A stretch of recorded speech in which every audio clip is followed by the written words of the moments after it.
بارطاجي ليكرون تقدر ما كاش اشكال يعني.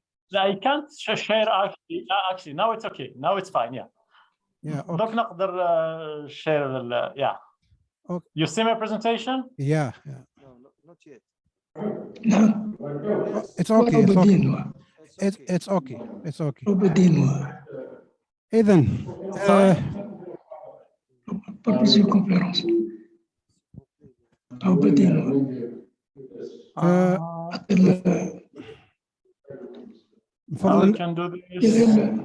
من فضل المشاركين يعني السادة المشاركين يعني من فضلكم إطفاء مكبرات الصوت. إذن مقدمة بسيطة ثم أستاذ بلعيد مقدمة ثم نبدأ يعني على بركة الله. إذن بسم الله الرحمن الرحيم، الحمد لله والصلاة والسلام على رسول الله. على بركة الله نبدأ السلسلة الثانية من المحاضرات أو من الندوات الشهرية التفاعلية. ضيفنا الأول سيكون إن شاء الله الأستاذ الدكتور بلايد فاتح، وكذلك الأستاذ محمد الدبيان من المملكة العربية السعودية من مركز الملك عبد الله للبحوث والدراسات البترولية. موضوع الندوة سيكون حول الفعالية الطاقوية أو كفاءة الطاقة في البنايات. إذن على بركة الله الأستاذ بلعيد سيبدأ أولا ثم نمر إلى الأستاذ محمد الدبيان. على بركة الله، مرحبا. إليك الخط الأستاذ بلعيد. شكرا أستاذ محمد، متشرفين يعني. Thank you very much for the kind invitation. We're very happy, to be with you today. So, as you said, I am Fateh Belaid. I'm working at King Abdullah Petroleum Studies and Research Center within the climate team with my colleague Mohamed, and we're working mainly on energy efficiency and how energy efficiency can achieve the sustainability goals. So today we talk about the challenges and the opportunities of energy efficiency in the building sector, and Mohamed will showcase some case studies from the kingdom and the work we are doing here on this topic. So we'll keep it brief, as I said, and we'll take your question later. So here is the outline of my presentation. So I will just showcase how is important the energy efficiency resources in the building sector. I will discuss also the drivers of energy consumption in building. After that, I will discuss briefly the potential benefits of energy efficiency in building sector. After that, I will just bring to the discussion what we call the energy efficiency paradox or the energy efficiency gap. I will speak briefly about the energy efficiency journey in Algeria, and I will finish my presentation with some policy recommendation on how to speed up and upscale energy efficiency in the building sector. So before delving into the topic, let me just provide brief definition about energy efficiency, which is completely different from energy conservation. So energy efficiency is how we use new technologies to have the same services. Maybe this related to advancement in technology or technological improvement. And the contrary, energy conservation is behavioral change to use less energy. So energy efficiency actually is the first fuel, is widespread, and the cost is very low comparing to other energy resources. So I should just say the graph from AEA showing actually global energy global GDP increase, the trend in terms of energy efficiency with and without energy efficiency. So the blue line is the economic development, and the dark blue line is the energy use with energy efficiency, and the green one is the trend without energy use. So actually, without energy efficiency improvement, global energy consumption would have been 12% higher than it is today, and most of this saving obtained in building sector and the industry. More specifically, for example, if we take energy consumption in the United States, here, and you have the primary energy consumption in the United States during the period 1965 and 2017. You see actually the dashed line is the primary energy use at 1975 efficiency structure, and the light blue one is the actual primary energy use, and the green surface is the energy consumption used thanks to improvement in energy efficiency. And you can see actually during this period energy efficiency cut energy consumption in the United States by 61%. At the same time, in the bottom of the graph, you have the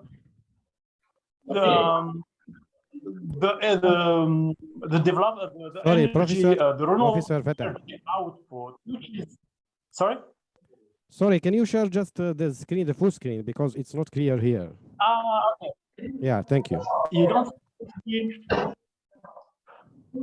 Sorry. How I can change this? Swap. It's the full screen now? No, not yet. Not yet? Yeah. It's okay. Thank you. Thank you, sir. Thank you, sir. Yeah. So on the bottom of the graph, you have the development of renewable energy, which is doubled during this period. But the impact of renewable energy has had 28 times lower than the impact of energy efficiency. So the world's saved energy avoided actually 3 times as much CO2 emission as all the renewable and nuclear during the period 2014 and 2016. And the saved energy during the last 20 years have delivered half of the world decarbonization. Actually, according to the different scenario and the different assumption, energy efficiency is able to provide over 40% of the future decarbonization through 2050. Here, it's just, if you want to know more about how big is energy efficiency resources, I recommend this paper by Amory Lovins. Actually, it's an open source paper discussing in depth actually the importance of energy efficiency resources.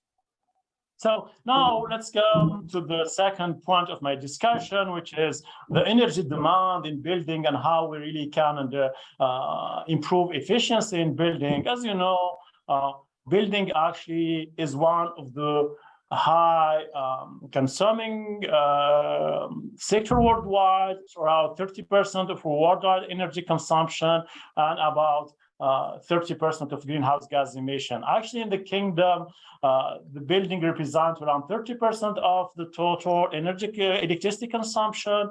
In Algeria, it's more than 40% actually. In Europe, same. For example, in France, building consume more than 40% of total energy with a carbon footprint of around 30%. And actually, energy consumption in building has been stable in the recent year, thanks for the improvement of energy efficiency with standard reinforcement of standardization and the new construction and the renovation of the existing buildings. So and actually decarbonizing building is very challenging for 2 key reasons. The first one is the renewal of the existing stock is quite low, mainly in the developed world. It's less than 1%. So actually, it means that most of 2,050 buildings already constructed, and the major part of this stock is built without any energy efficiency regulation, which make actually the decarbonizing the building a bit challenging. So to improve actually the energy efficiency, we need to understand how people consume energy and what's the key drivers of the energy consumption in buildings. As you know, consumption in building is very complex phenomenon driven by many unrelated factors, including household characteristics, the characteristics of the building, also some contextual factors, including the energy price, the climate condition, also some macroeconomic factors such as inflation, as I said. The most challenging part is the household preference and the behavior and perception regarding the energy use. So understanding how people consume, who consume what, where, and how, it's the first step actually to improve and to understand, to make the energy efficiency policy most effective. Here, just showcase some studies that we are doing actually. For example, this paper, we are looking about the drivers of energy demand in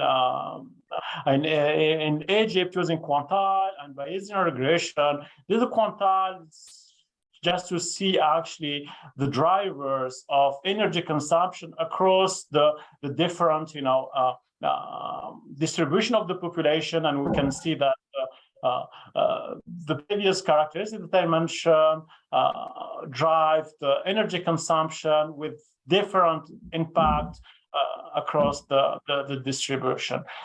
Coming to the behavior, which is the most challenging part actually, because we did a lot of improvement regarding the technologies are here, but we still, when you put people in the same house with different characteristics, we observe that the energy consumption is different from one person to another because of this behavior. So what we are trying now is to understand more about the behavior, how we can nudge people to consume energy to conserve energy and save energy.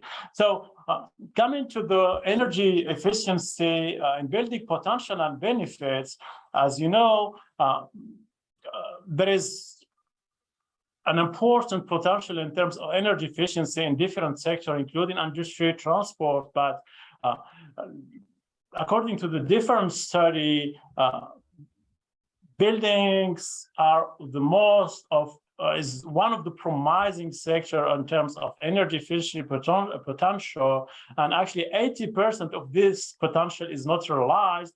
And according to the International Energy Agency, 30 to 80% can realize without any, with just using the commercial available technologies in the market.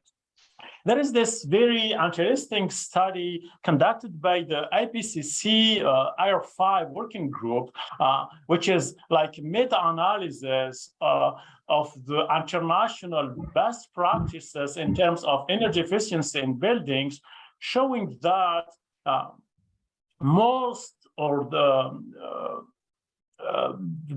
efficient building actually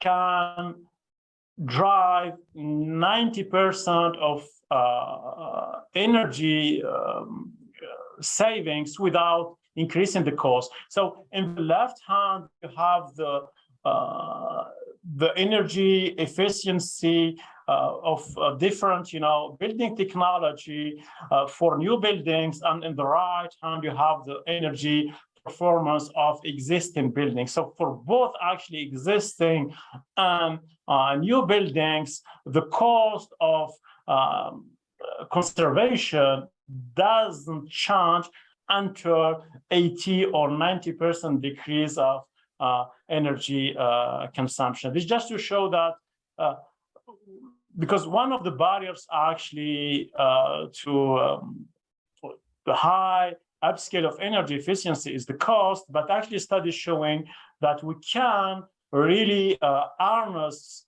energy efficiency potential without increasing the cost. So as I said, most of the gigawatts are cheaper than the supply cost, are cheaper than the renewable, are cheaper than nuclear, and so on. And energy efficiency beyond actually the reduction of CO2 emissions may reduce the consumer energy bills, facilitate, the energy policy reforms, may ease pressure as well on national budget, can increase the competitiveness of businesses and create clean jobs. There is a study actually in Canada showing that 1 million investment in energy efficiency may generate 3 to 4 million of economic growth and create 13 jobs for every million spent, and actually also may save money for the individuals, increase the value of the real estate as well. So energy efficiency may also more globally can contribute to achieve different sustainability goals, including, good health and well-being, because one of the benefits is to improve well-being and health for households, may also deal with the energy poverty issues, create and stimulate the economic diversification and create green jobs.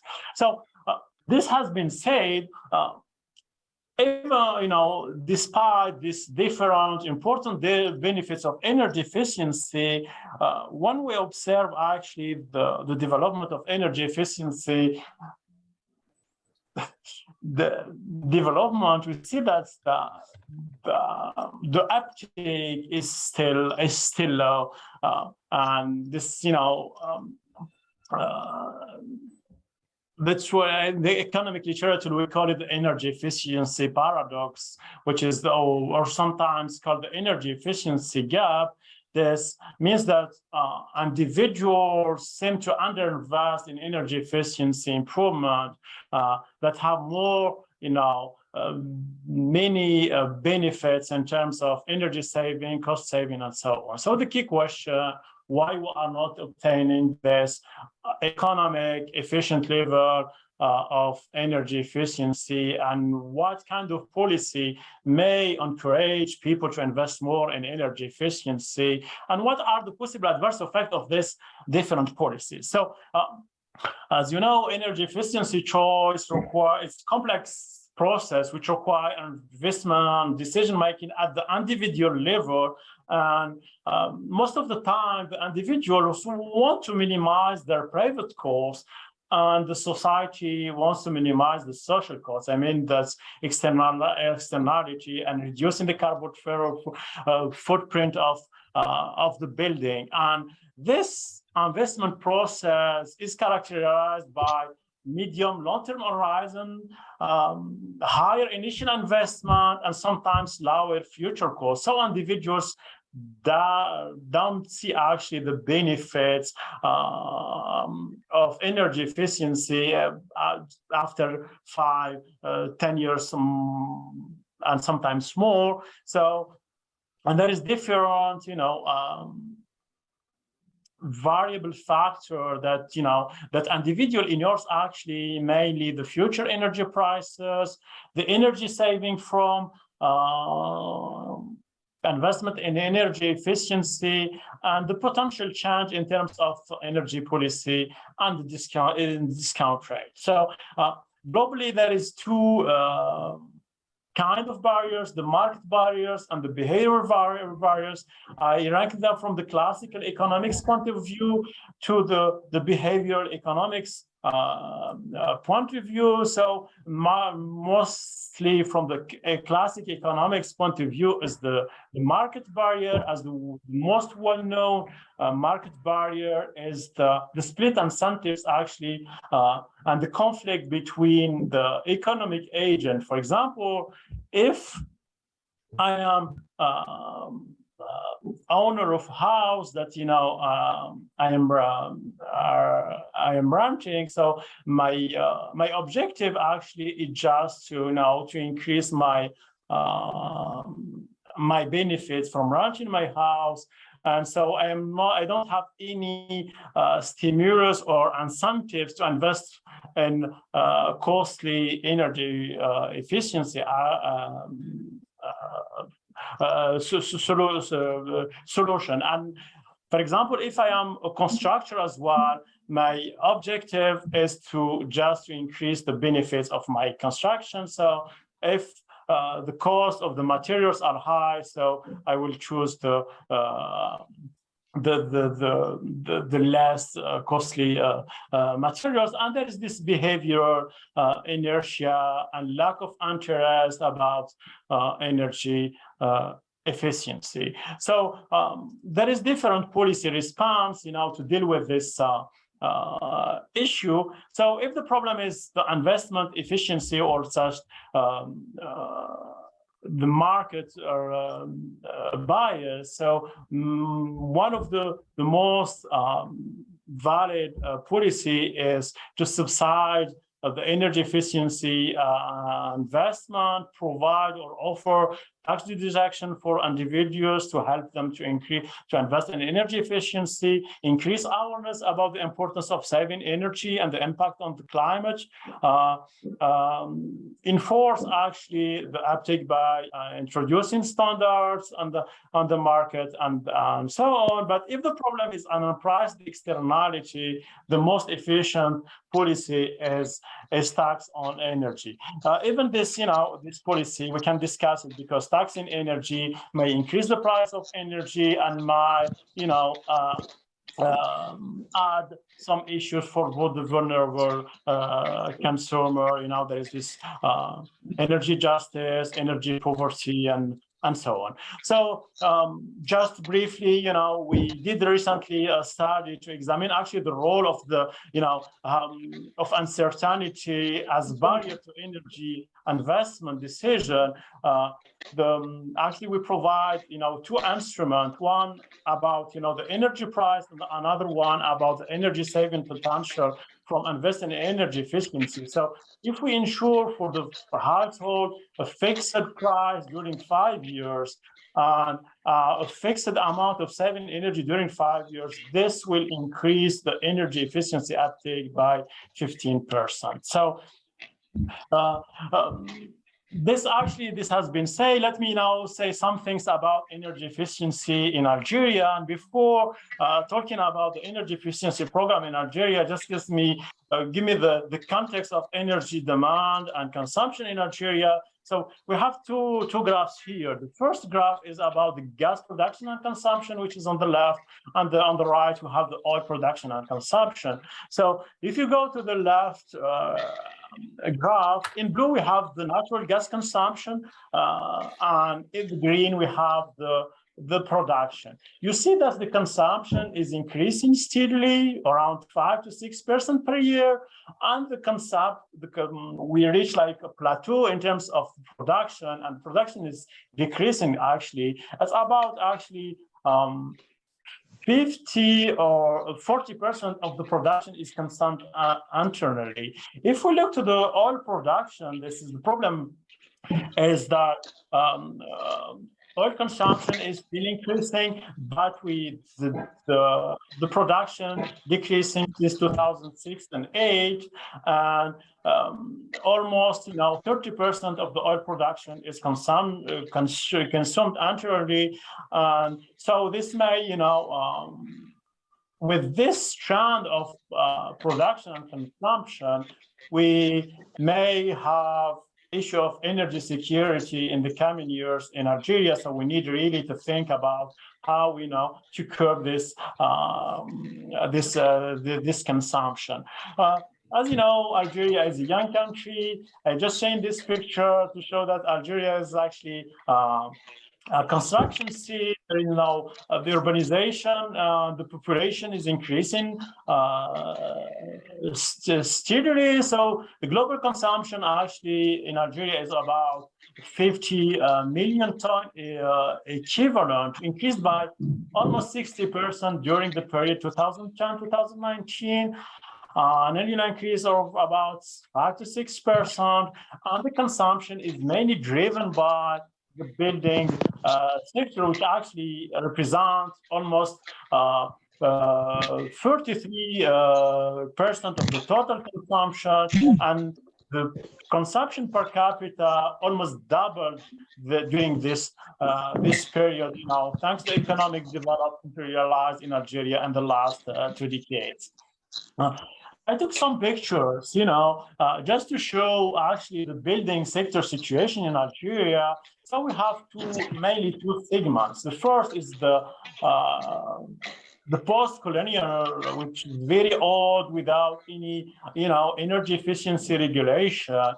And the last is, you know, the new construction. As Algeria is a young country, the construction sector is very active the last recent year. There is the 3 million, you know, projects, you know, to a 3 million construction project. So just to show you that there is a huge potential in terms of energy conservation, both in the existing stock, by the renovation, and by reinforcing the regulation for the new building stock.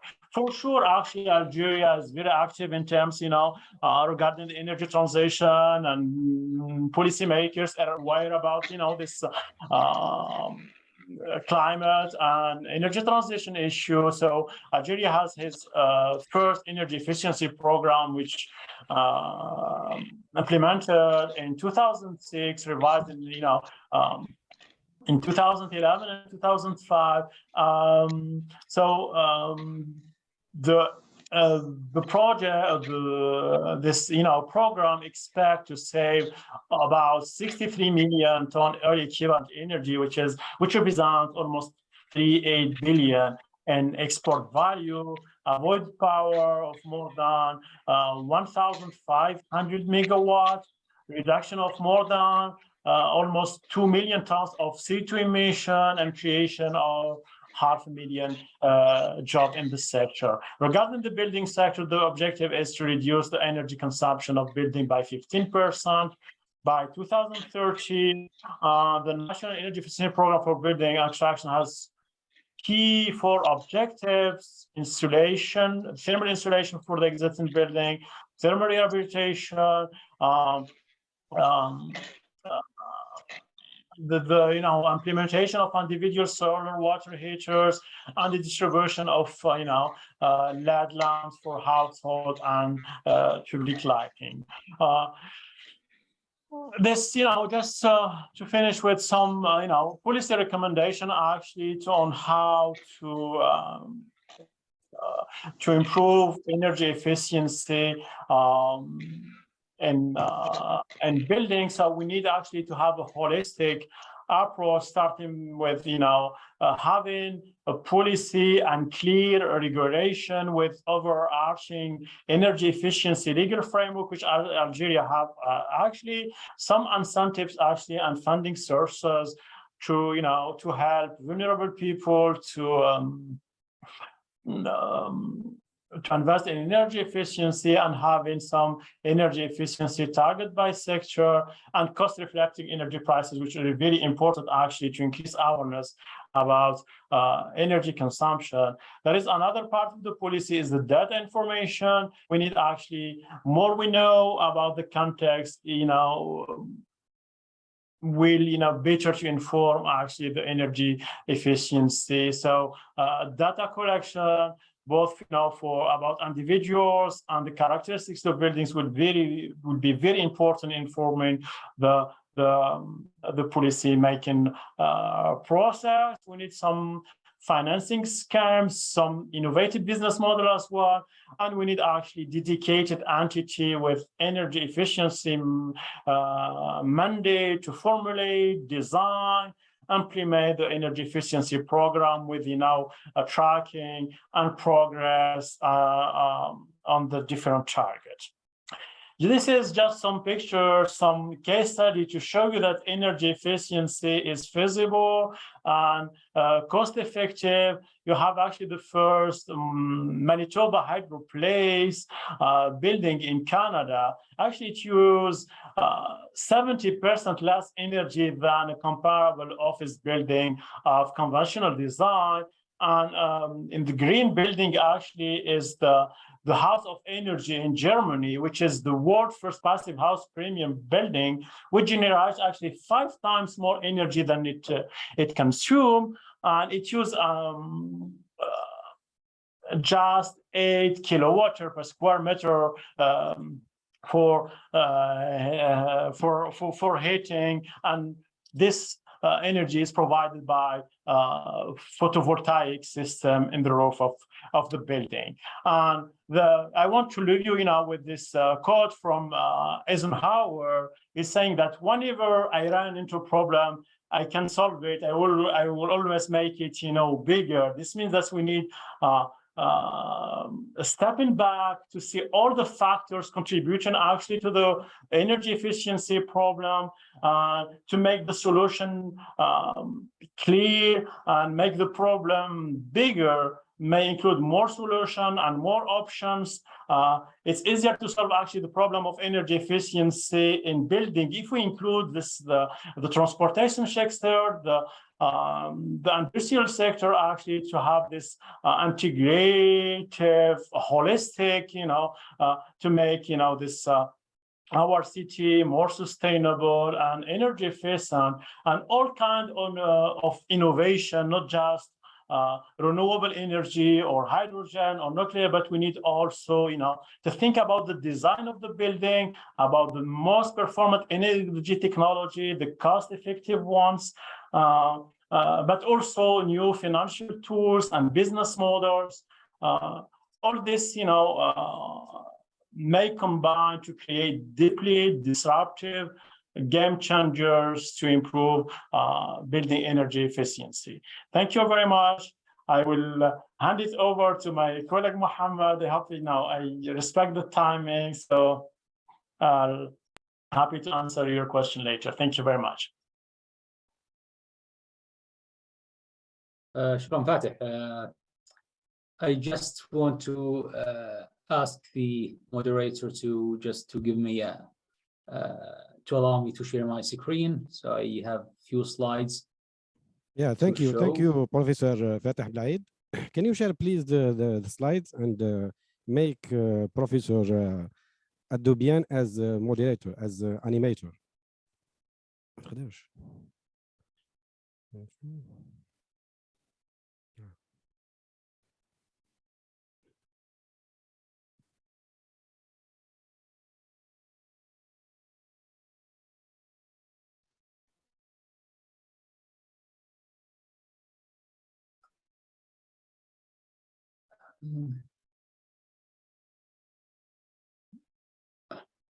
I'm still not. Can you allow Mohamed to share? Yeah, it's okay. Yeah, it's okay. Mohamed, send me your slide. You can share them if you want.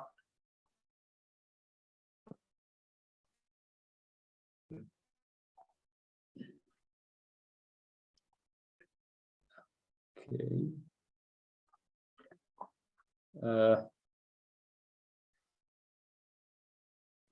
Professor Mohamed, is it okay?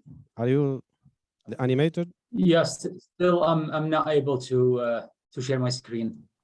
So Professor Fateh Belaid, please can you let him because I don't have the opportunity. It's me? Okay. Yeah.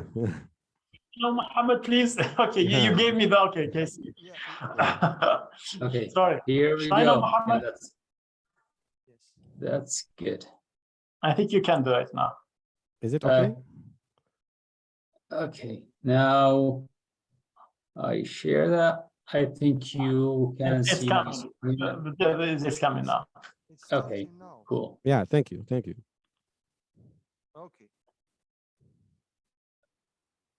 Okay. So first of all, I would like to thank the UDES for organizing this webinar. Maybe it's, I would like just to shed some light on energy efficiency in the Saudi context.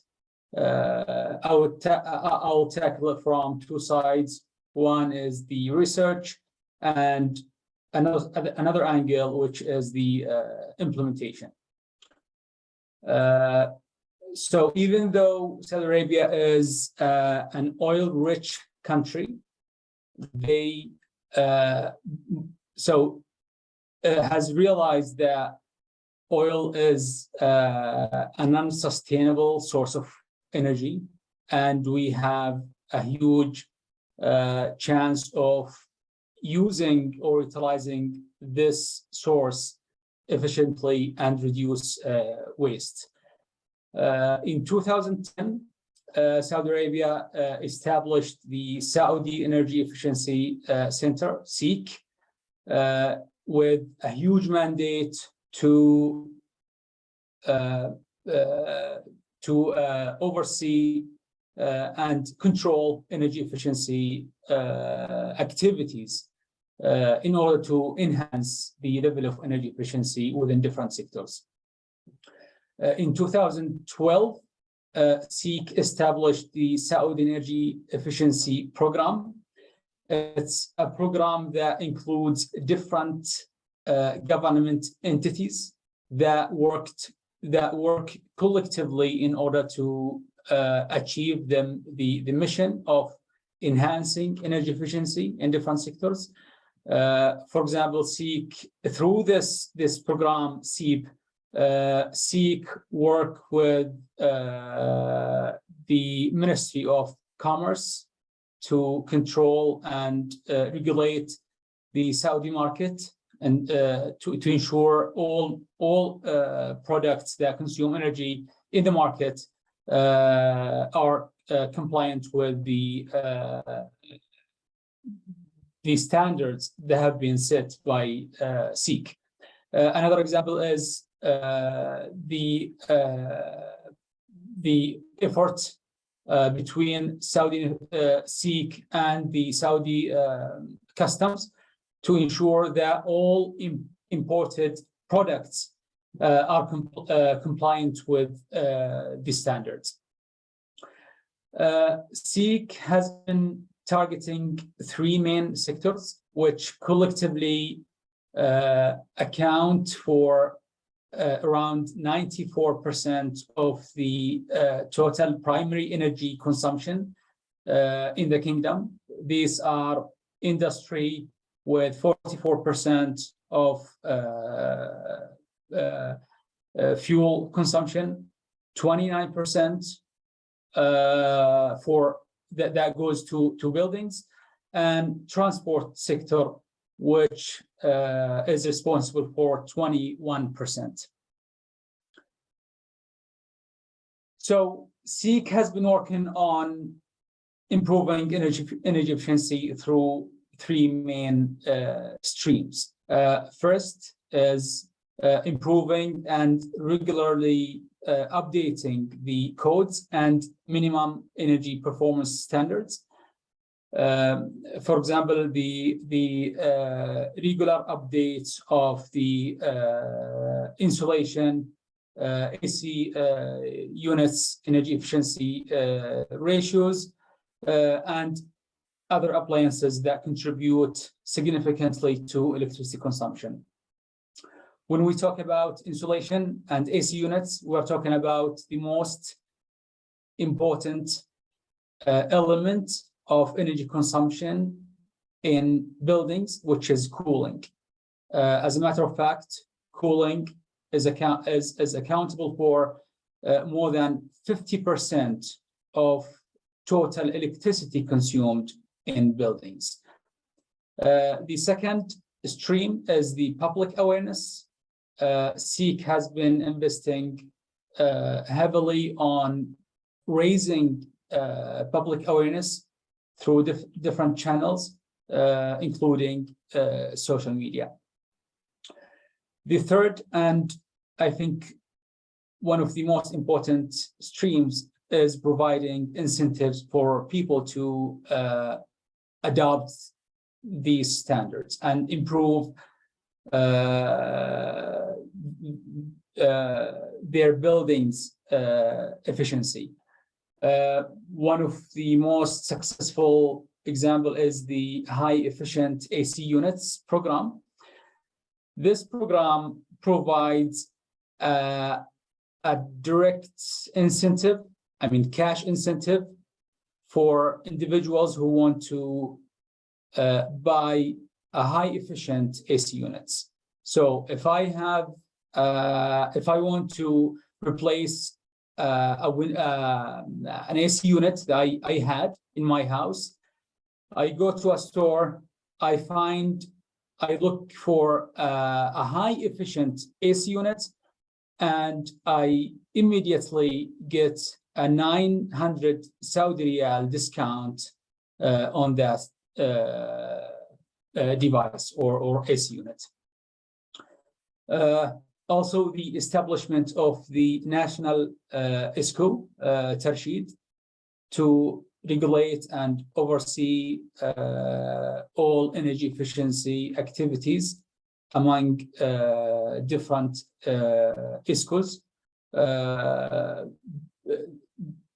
The effort has started in retrofitting so many government buildings that consume a huge amount of energy. The number of retrofits, number of energy saved is a huge. I don't have a number in my mind right now, but they have retrofitted hundreds of government buildings. Now they are shifting to commercial big buildings to implement different energy efficiency measures in. Now let's switch gears from implementation to research. Research is a critical element in this equation. CAPSARC has been working on energy efficiency for years, because they understand and know how important the energy efficiency and how important this sector in terms of electricity consumption. CAPSARC has developed the residential energy model, REEM, which is a bottom-up engineering-based model to simulate energy consumption of the entire Saudi residential building stock by building type, vintage, and location. Maybe you can pause a little bit here and give just a quick glimpse on how the residential sector in Saudi Arabia is structured. Saudi Arabia has three main building types. These are villas, traditional houses, and apartments. We have different weather conditions, and we have a wide spectrum of vintages. We have buildings that have been built 50 years ago, 40 years ago, 20 years ago, 10, 5, and we have a very recent buildings. So to model the full stock, we have to consider these three aspects: building type, vintage, and the location, which identifies the weather condition. So the main two goals of REEM is to estimate the residential energy consumption by these classifications, and more importantly, to assess the impact of different energy efficiency programs on a given classification. Here's the flow of REEM.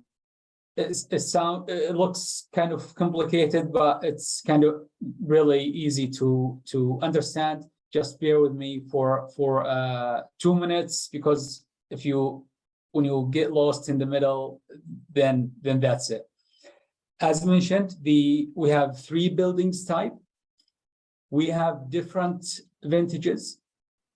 We classified these vintages as old, which is older buildings are that are older than 10 years, recent, which is between 5 and 10 years, and new buildings, which is younger than 5 years. We have different weather conditions. The model does the math and comes up with 54 prototypes to estimate what's so-called the energy use intensity. From there, we can estimate the consumption of different buildings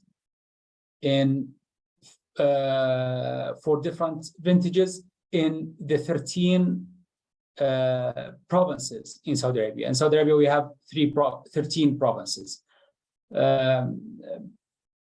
So when we complete this, we can estimate the energy consumption of each building in each province. For example, the model allows us to estimate the electricity consumption of all apartments. Let me just use the cursor here. Okay, we can, for example, estimate the electricity consumption of all old apartments in Mecca, or recent traditional houses in Jazan, for example. So again, the ultimate output of the model is to disaggregate the electricity consumption by building type, vintage, and location.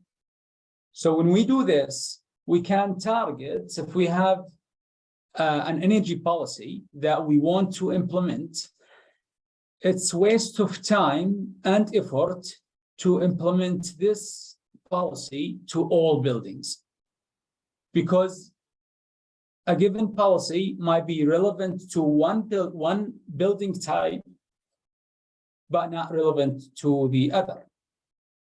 Let's say, for example, adding insulation to buildings, it's more effective, more efficient, and more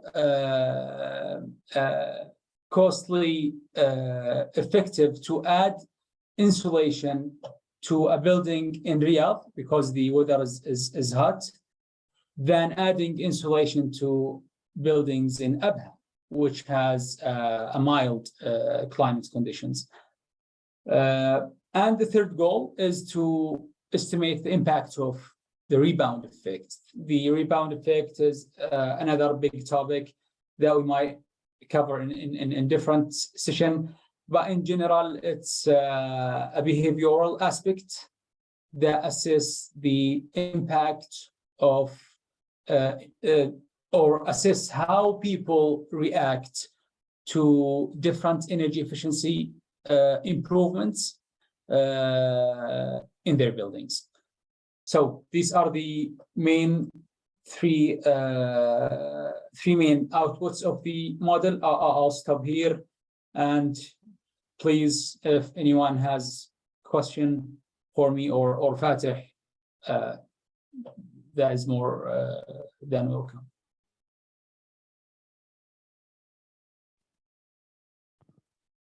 Thank you very much, Mr. Mohamed. And I think it's a question and answer. Anyone have a question about the first speaker?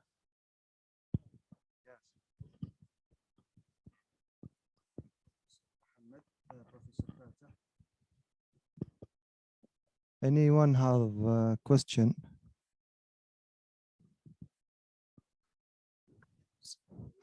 So I have my own question. So about the energy efficiency. You hear me, Mr. Professor I hear you Fateh. very well. Go ahead. Go ahead. Okay. Sure.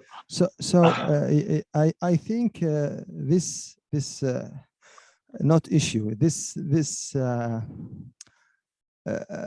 energy efficiency, I think it's not a kind of some easy thing. It's a big thing, because it depends on the human attitude. So I think if we want to get this target, so to reduce or to track a plan, so we have to change, or we need a rational or radical transformation of the society, the individual ones and the society. I think so. We need such of a program to track, to follow, to reduce energy from the individuals to the society in general. My question, I think this needs time, a long duration, long time to apply this program, and it needs, I think, also the government to push this initiative or this program.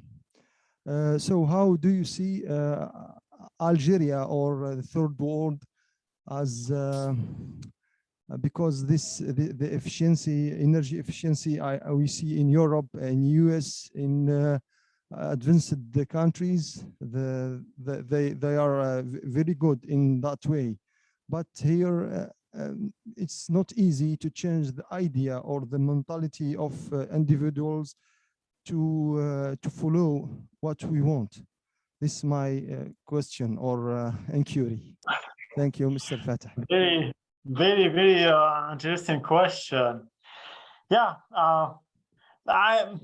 yeah, some part of question I agree, but saying energy efficiency, it's difficult task. I'm not agree with that, because energy efficiency actually is the cheapest form of energy comparing to renewable, comparing to any other form of energy. For sure, there is the behavioral aspect, which is very important, and Mohamed touched it very quickly about the rebound effect and behavioral awareness. People don't care sometimes about energy. This is one of the barriers actually impeding the acceleration of energy efficiency implementation. But there is this, there is two parts actually: the technological innovation and the behavior. For sure, the behavior may undermine actually or decrease the expected energy benefits from investing in energy efficiency, and we need to increase awareness and so on. Even though the study is showing that the rebound sometimes is lower, or there's still a rebound effect exists, but it's still difficult to assess it and so on. But investing in energy efficiency for sure need the government will, need the vision, and the rewards are we can get benefits in very short, medium term for sure, and there is more important benefits in the long term. But as I said, this with Eisenhower said, if the problem is is hard to solve, make it larger. So we need a holistic vision, different option, technological innovation, behavioral change, behavioral awareness, and for sure for the developing countries there is this cost barriers, because energy efficiency investment, the initial cost is high. So we need to help people, and but the rewards, the benefits are important. And as you showed, in some cases, even these materials, these new materials, the costs are low because thanks for the technical innovation. But technical innovation may decrease the cost, and so it's just about political agenda, having a vision, having a target. for each sector, for the residential, for the commercial, and for sure we need to integrate in this, business model, all the stakeholders, the individuals, the manufacturers, the constructors, the policymakers, and so on. And there is huge potential, because other benefits is to create diversified economy. For example, for an oil country like Algeria, this may help to diversify the economy, create new jobs, improve the well-being of people, and decrease the carbon footprint. But I understand it's uneasy, it's a complex tax, but the benefits are higher than are very high, and we can harness this benefits very easily with good vision, with a holistic policy mix, if may say.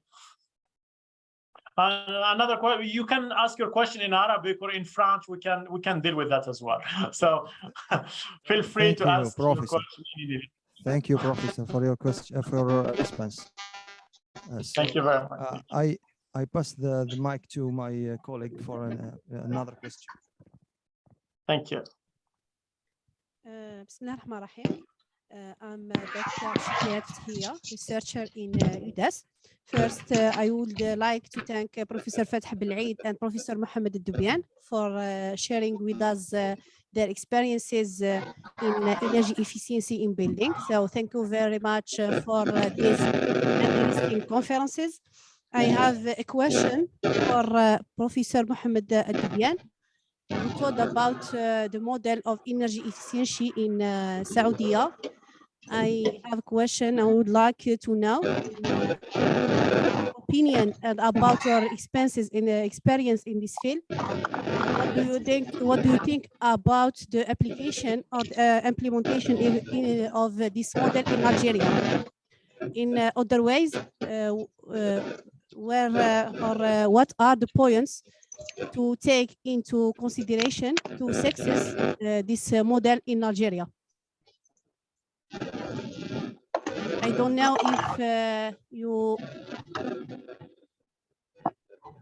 if you understand me. Question. So you're asking about whether doing the same model, yes, for yes, Algeria, right? Yes. So we need to take into consideration several points and variables to success this program or model in Algeria.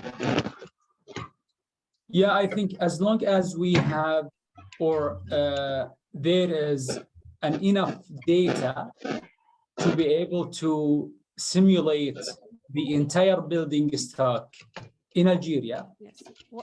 As long as we have enough data. What kinds of data? Okay, so there are so many types of data. So number of buildings, the total livable area of these residential buildings,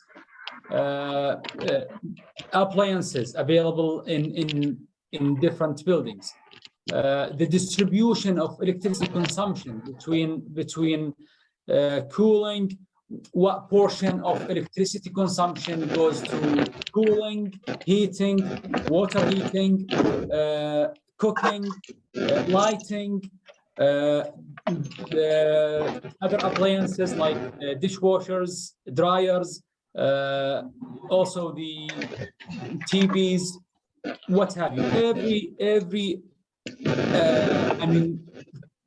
Everything in the residential sector that consumes energy.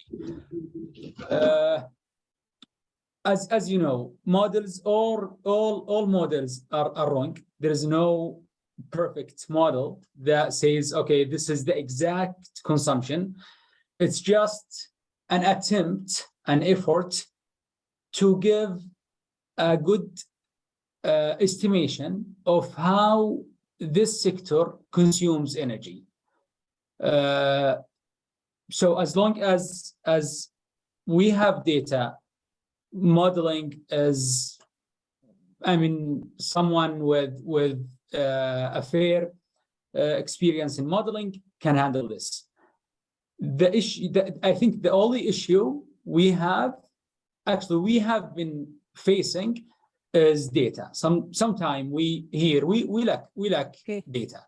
Okay. But the issue is how to assume something that can, I mean, overcome this issue. Okay, it's clear. Thank you. Thank you. You have question? Please, Professor Mohamed Aldubyane, can you just share with us or give us the opportunity to moderate the discussion? Yeah. Oh, yeah, sure. Sorry. Thank you. Okay, let me figure out this. How to do this, Fateh? You go to the green arrow, Mohammed, the green arrow, and the bottom, you know, and multiple participants can share simultaneously. I think that's the green arrow. Yeah. Okay. Sorry, can you show up and maybe it's me. It's okay no, now. I think, participant. No, not yet. Professor Mohamed Aldubyane is still the. I think I'm the host. I'm on it, Mohammed. Okay. Can you, Fateh, swing by maybe and yeah, let me check. His couple of offices from me, Fateh. So what were chat participants? Oh, here's the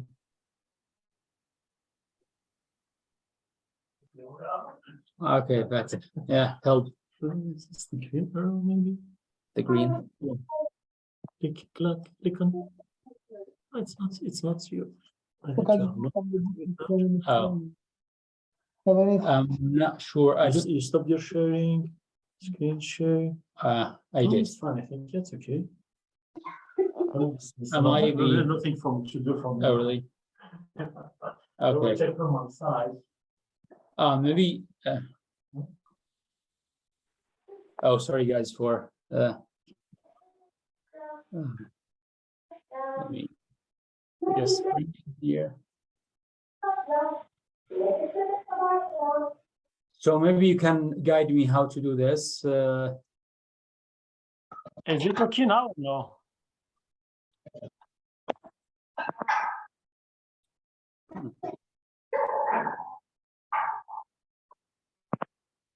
Okay, we can just ask some questions if there is any question for sure. from the other participant. So.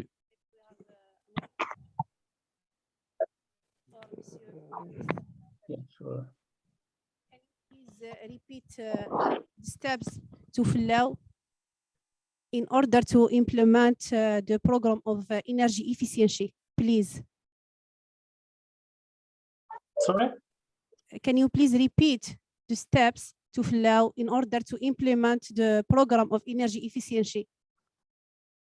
Yeah, I think energy efficiency is we need to start from the policy aspect. So we need the policy wheel, a policy objective. We need a vision actually about energy efficiency target for each sector. So we need, like, you know, for example, reduction of energy consumption by 20–30% for the coming 10 years, for example. We need the cost of reflective energy pricing as well.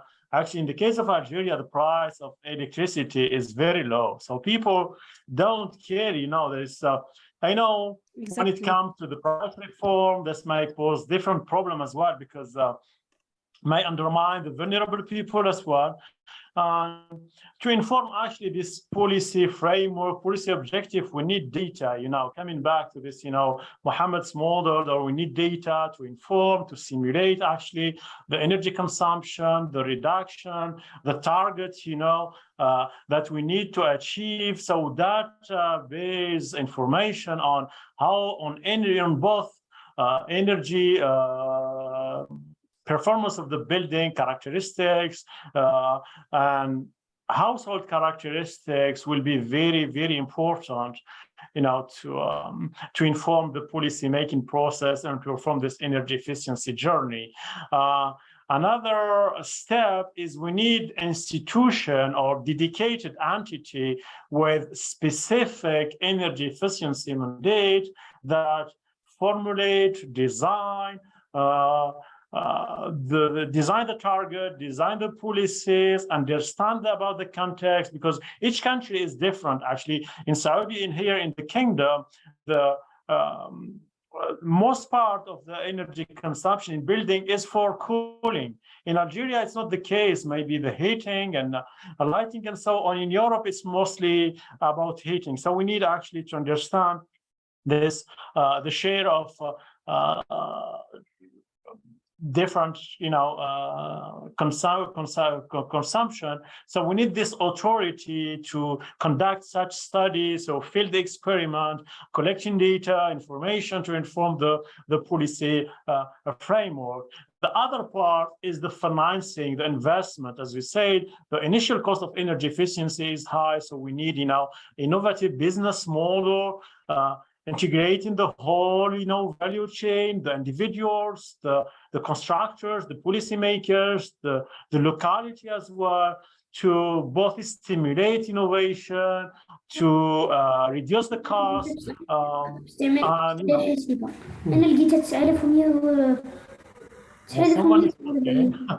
So we need this, financial mechanism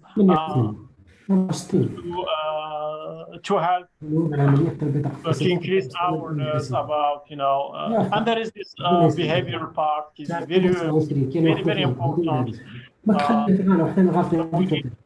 To increase awareness through, through media, through, this entity, can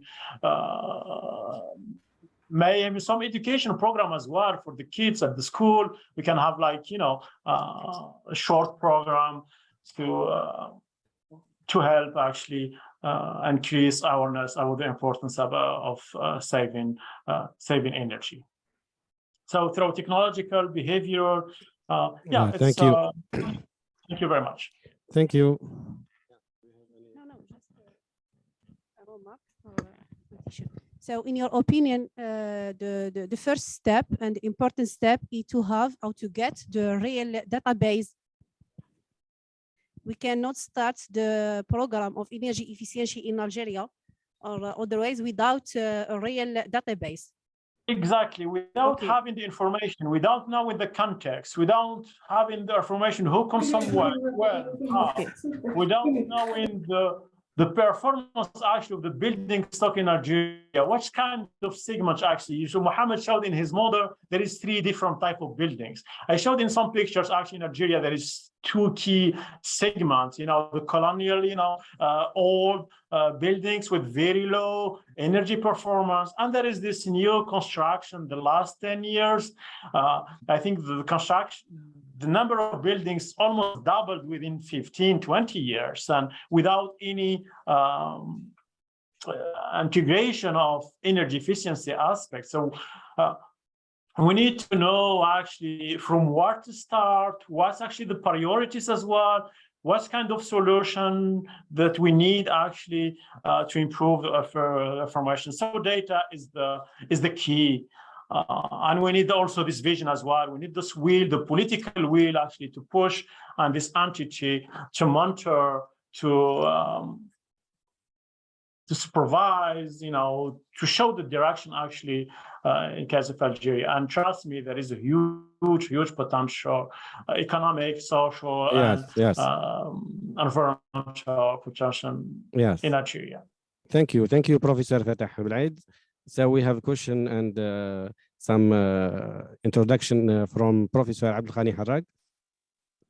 Yeah, Abdelghani Harag, Professor, can you hear us? Yes, Dr. Belaid.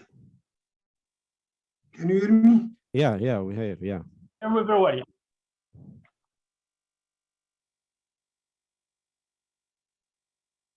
Now you are mute, Professor. I think you are mute. Yeah, Professor Abdelghani.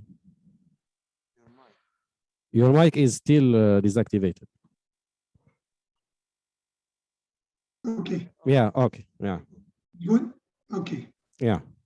I have a question regarding the attained percentage. What are the main measures to attain this percentage? 21 for example, for transport, building 29% and 44%. What are the principal measures?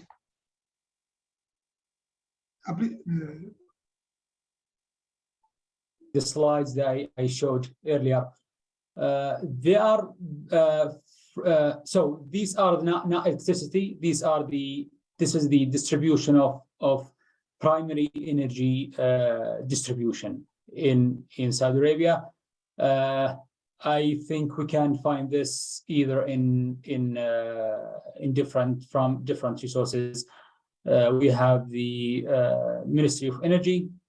They provide this data. So we have also SEEK, the Saudi Energy Efficiency Center. They also provide this data. We can maybe through Fateh and the UDIS, we can share some information, definitely. Excuse me, but can you summarize some plans or action for energy efficiency to reduce these rates?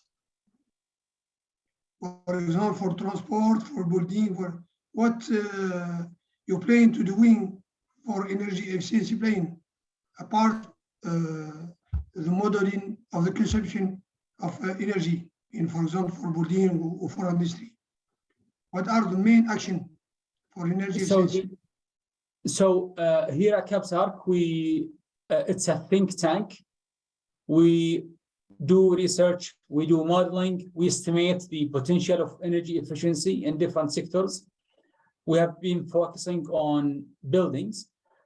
Then from these efforts and research, we provide policymakers with insights, results, and they build their policies based on what we do. We're not the only entity in Saudi Arabia who that does this kind of research. We have some other entities. We have some universities that provide research as well.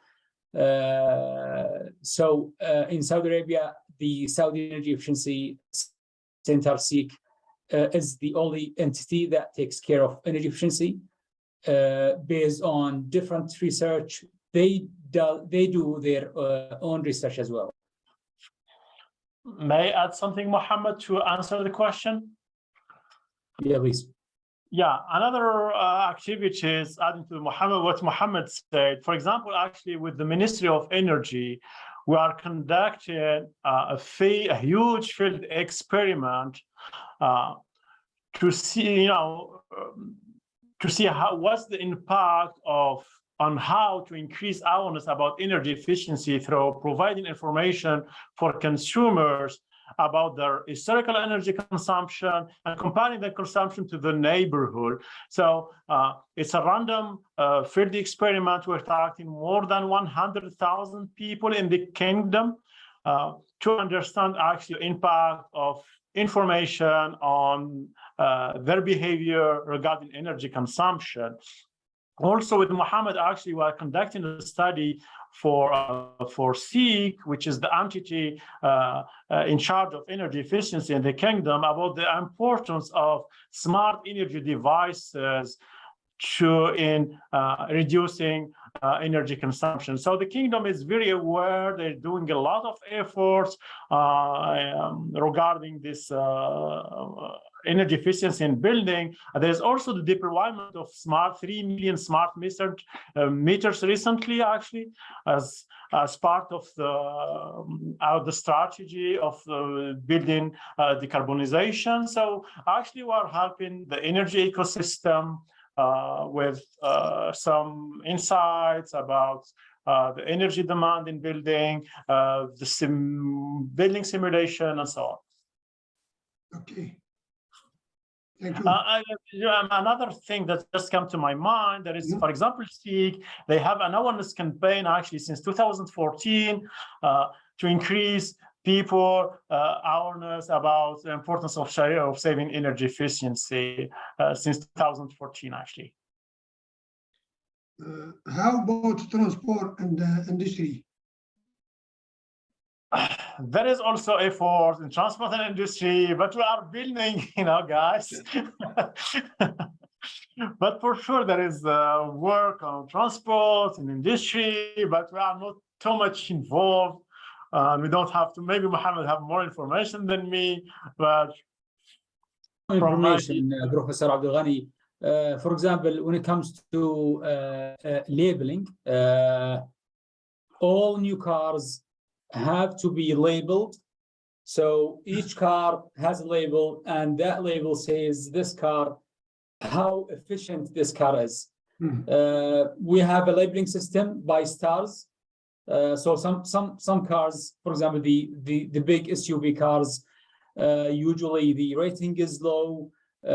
Small efficient cars, the has maybe high rate.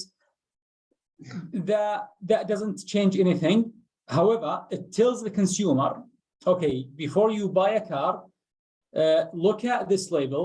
You are expected to consume too much energy or consume low amount of energy. It's your choice.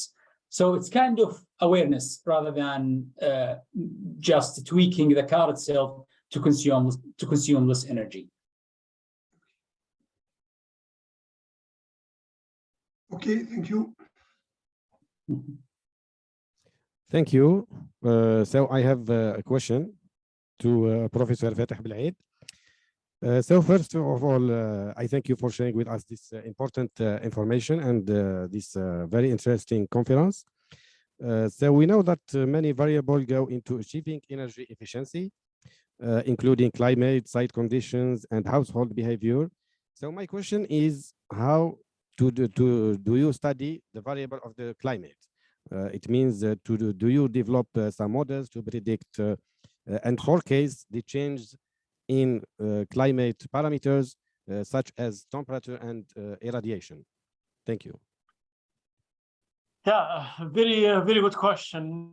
Thank you very much. We are happy to be with you as well and to share and to discuss on this very important topic.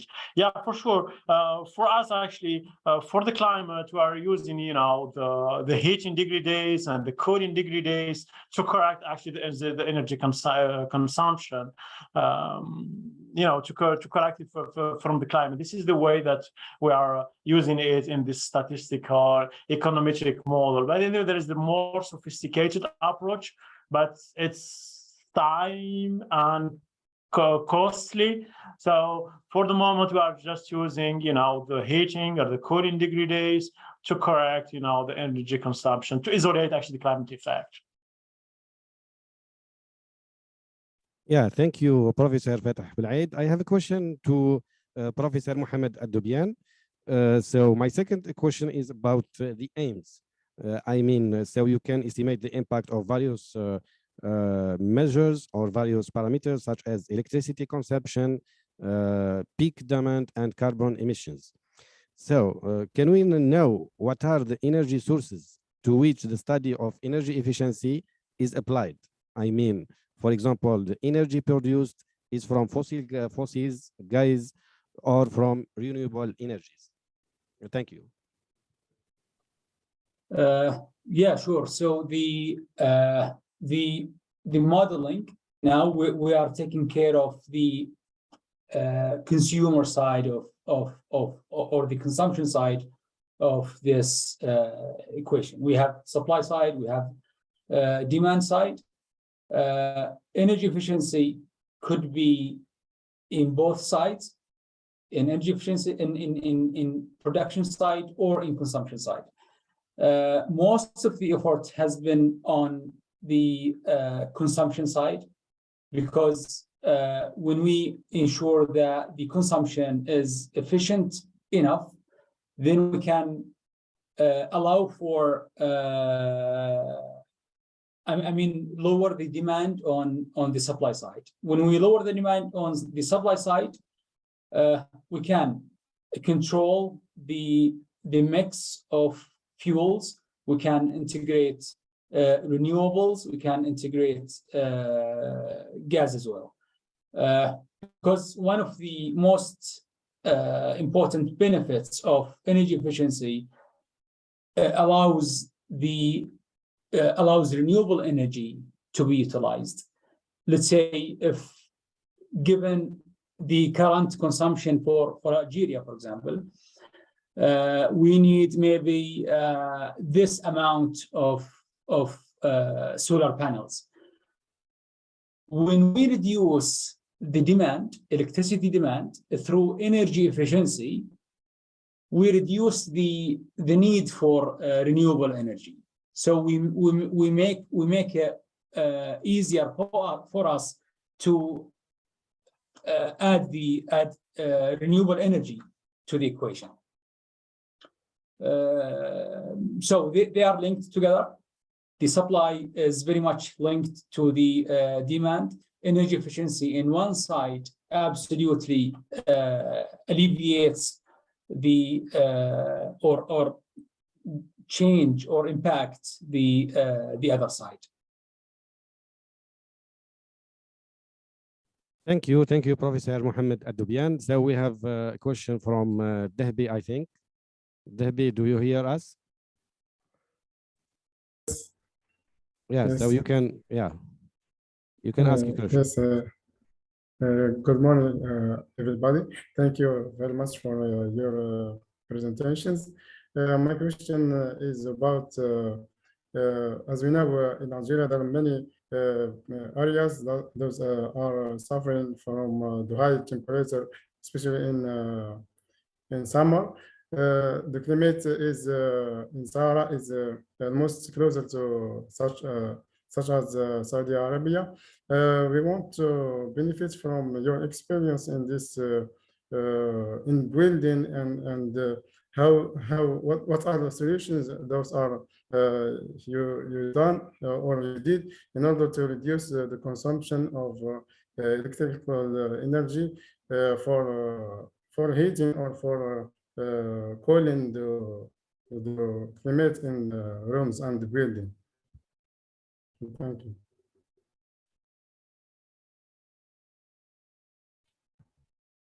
Start and you take over. So true, in harsh climates, either super cold or super hot, just like our climate conditions in Middle East, the most important factor is for buildings is the insulation. That's why governments should impose new regulations on new buildings to add a good amount of insulation. When we have a good amount of insulation, we make cooling or heating load lower because the insulation is good, so we save a good amount of energy. So cooling and heating, two important things: insulation and high efficient AC units. I think these are the most two important factors when it comes to harsh climate conditions. Fateh, if you want to add something. Yeah, just you covered everything, Mohamed. Thank you. But just maybe the labeling, the standards, enforcement of the standards for to get more efficient, devices in the market and phase out from the market the non-efficient equipment. These are absolutely the key solutions to improve energy efficiency in harsh climate. Is there any substance on something good for insulation as you have done, or according to your experience? Because there are many substances that are good in insulation, but we should also see the cost of these materials, and sometimes they aren't. We can't find them in the markets. I think the good thing about insulation is that